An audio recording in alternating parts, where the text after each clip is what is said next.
Bonjour, bonsoir tout le monde, avec vous, Boucha Tactile le magicien. Aujourd'hui, je vais parler des boxeurs qui a frappé les CRS lors de la manifestation Acte 8 des Gilets jaunes.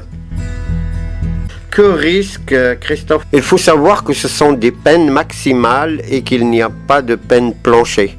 Peine planchée, ça veut dire en fait que c'est une peine minimale, appliquée automatiquement. Cette peine a été supprimée en 2014.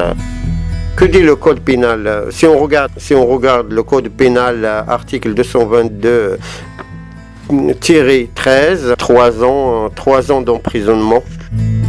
Mais ces peines encourues ne sont que rarement prononcées. En général, les agresseurs contre les policiers ont pris 5 mois maximum. La majorité de ces peines fermes étaient de moins d'1 an.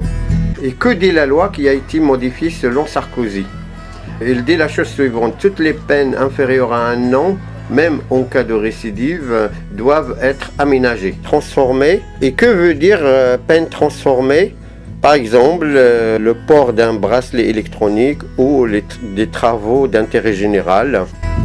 En conclusion, le juge est libre de faire une application partiale de la loi pénale française en fonction des faits, etc.